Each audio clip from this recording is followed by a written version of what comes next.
balaan yeroo kamiinu balaa ibiddaati balaa ibiddaa gammaddaa balaa kana keessa saree jira reetti jira hayawaana jira kan afaan namaan beekne kan sababa jal'ina keetii gubataa jirtu. Yaa Jawaar Mohammad bineeyyiin ati kaleessa garbummaa wayyaanee jalaa baaftee mataa ummata Oromootiif Itoophiyaa irratti feete dhiiga ummata biyyattiitiin harka dhiqataa jiran. Sirraa qaba. Magaalaa yeroo isin bulchitanu baadiyyaa biyyattii kan bulchaa jiru mootummaa uummanni hin beekne qofaatti of muudeetu jira. Mootummaan kun duguuggaa sanyii ilmaa Oromoo irra raawwachuu isaa ragaan qabatamaa warri akka nuti qaama kabachiifnu nuti qaama seeratti jettanii biyya keessa deemtan osoo inni afaan keetiin nadhiisi maaloo jedhee si kadhatu rasaasa dhukaatti ajjeesuun nama tumuun nama garafuu waan biraa nama waa balleessee seeratti dhiyeessanii hidhuu waan biraa. Maali gaammu maali jedhanii yaayu sombara biitiin afuura baafata rabbiin jiru. Yaa Jawaar Mohammad bineeyyiin ati kaleessa garbummaa wayyaanee jalaa baaftee mataa ummata Oromootiif Itoophiyaa irratti feete dhiiga ummata biyyattiitiin harka dhiqataa jiran. Jara kana akkuma kaleessa fuutee mataa keenya irratti feeteen nurraa kaasi. Nurraa kaasuufis dandeettis ni qabda, ga'umsas ni qabda, muuxannos ni qabda. Jara kana nurraa kaasuudhaaf wanta ati gootu hundaan ummanni Oromoo dhiisi ummanni Itoophiyaa si faana hiriira. Jarri kun maqaa ummata Oromoos nyaataa jiran.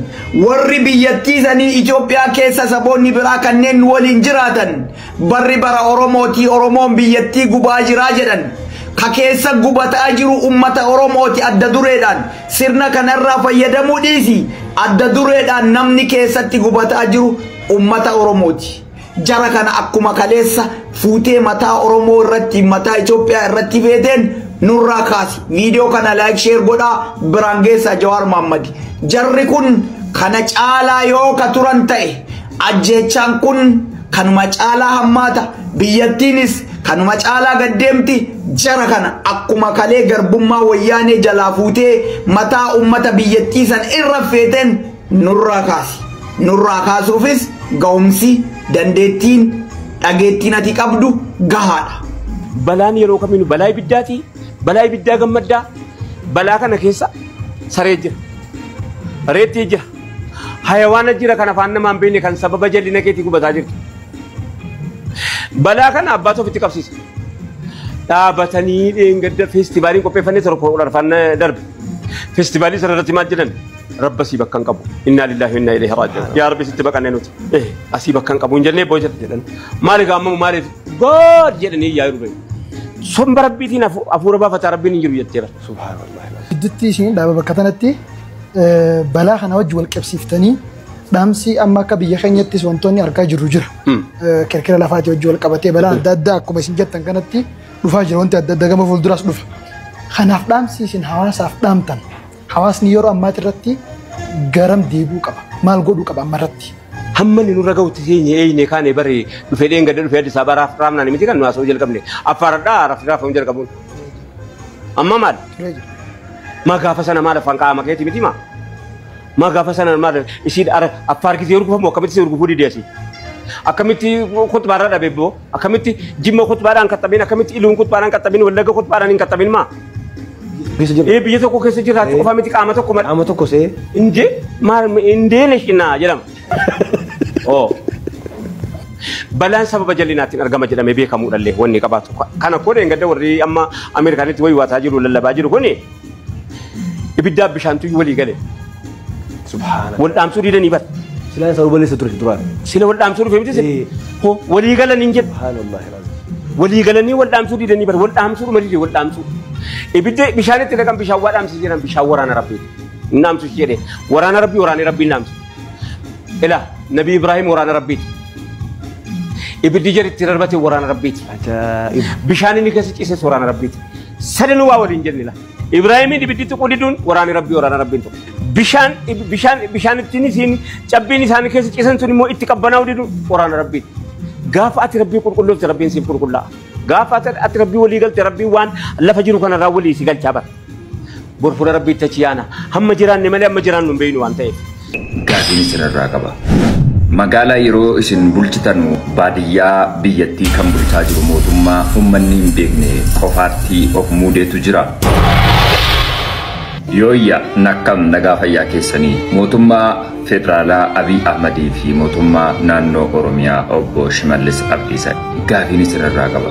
Magaalaa yeroo isin bulchitanu baadiyyaa biyyattii kan bulchaa jiru mootummaa ummanni hin beekne qofaatti of muudeetu jira. Gaafii kooti. Kan du'aa eegan jaarsaa kan du'u dargaggeessa jedhe Oromoo yeroo ammaa jechuudha. Baadiyyaa keessatti ummanni keenya yeroo ammaa cuuccaan isarra qaqqabaa jiru. Tarii kanneen uwwisa miidiyaa argatanii jedhan irraa dubbachuu dandeenya. Iccitiidhaa fi kanneen ija kaameeraa hin seenin garuu dabniif cubbuun dabballoota mootummaatiif hidhattoota milishaa hanga sadarkaa olaanootti jiranuun qaqqabu daba fafaameenya Oromoo miti biyya biraa keessattuu raawwatee hin agarre hedduutu raawwachaa jira. Tarii kana ummanni waan baasee miidiyaa irratti dubbatu kana jibbaa keessaniif yookaan ammoo faallaa keessan dhaabbachuuf yookaan ammoo mootummaa keessan kuffisuudhaaf yookaan mootummaa keessan fudhatama dhabsiisuuf waan dalaguudha isinitti fakkaata. Moo dhugumatti dhugaan kun akka hin jirretti kan isin yaaddanu. Laala mootummaan TPLF yookaan wayyaaneen waggaa 27 hogguu biyya bulchitu xiyyeeffannoon ishii guddaan magaala caalatti baadiyyaadha. Because biyyattii kana keessa dhibbeentaa guddaan hawaasni kan jiru ummanni kan jiru baadiyyaa keessa. Isinis jechuudha warri aangorrarra carraan isin muudee jirtan kuni bu'uurri keessan baadiyyaadha. Namni abbaa ofiitiif bakka hin qabne dhala ofiitiif akka bakka hin qabaanne akeeka. Baadiyyaan jireenya inni jiraachaa jiru inni magaala keessa jiru nagaa qaba. Ani magaala keessa jira nagaan qaba. Nagaan jira. Hawaasni keenya baadiyyaa keessa jiru garuu akkamitti jira? Nu inni magaala keessa jirru mana kiraasii yoo gallee jenne har'aafis taatu jireenya gaarii wayii xiqqoos taatu dhandhamannee jiraachaa jirra, oolaa jirra, bulaa jirra. Seeftiin keenya eeggamee jiraachaa jirra. Baadiyyaa keessatti garuu ummata ifaa gahaa hin qabne kurraasii ibsachaa, ummata bishaan gahaa dhanne loowwan wajjin beelada wajjin qixa dhugaa. Aangoo keessan kana akka isin irratti tuffuufsiiftanuuf jechuudha waan isin irratti feetan hunda akka wadala harree baadhachaati kan jiraachaa jiru uummanni kun innuutti xiqqaate jechuudha hammeenya daba milishaa fi gaachana sabaa gaachana sirnaa qaamota jedhaman qaamota hidhatanii jiranuun haadhaaf abbaa fuulduratti waan bara TPLF keessa qeerroon hogguu sirna san mormitee kaatee saba kanaaf jechuudha aarsaa of gootu cubbuu hidhattoonni mootummaa TPLF hawaasa irratti dalagaa turan har'allee raawwachaa jira. Uummanni bakka daddaati bahee dubbachaa jira. Kanneen qaamonni siyaasaa ba'anii dubbatan kun tarii jibbaa keenyaaf ammeenya keenyaaf taayitaa keenyarraa nu kuffisuuf yookaaf ammoo nu xureessuuf jettaniiti kan yaaddan yoo ta'e uummanni nagayaa uummanni siviiliyaansiin rakkoo kana yeroo gad ba'anii dubbatan maaliif rispoond hin goone? Qaamota yakka fokkisaa kana ilmaan Oromoo qeerroo boru abdii sabaa taatu bakkeetti yeroo daandii walakkaatti hambisan qaamota waan kana raawwatanu tarkaanfii hin deebifne irratti fudhatanii akka kanneen hafan fakkeenya irraa fudhachaa maa gochuu dadhabdanii jettan. Wanti kun yeroo bubbulaa dhaqu garamitti akkasiin keessaa jirutti yaaddaniittu. Maaliif isinitti hin dhagaamne? Maal isin ilmoo qabdu miti? Dhala qabdu miti? Obboleessa obboleettii qabdu miti? Aangoon ni dabarti. Boru maaltu akka dhufuu danda'u itti yaaddaniittu.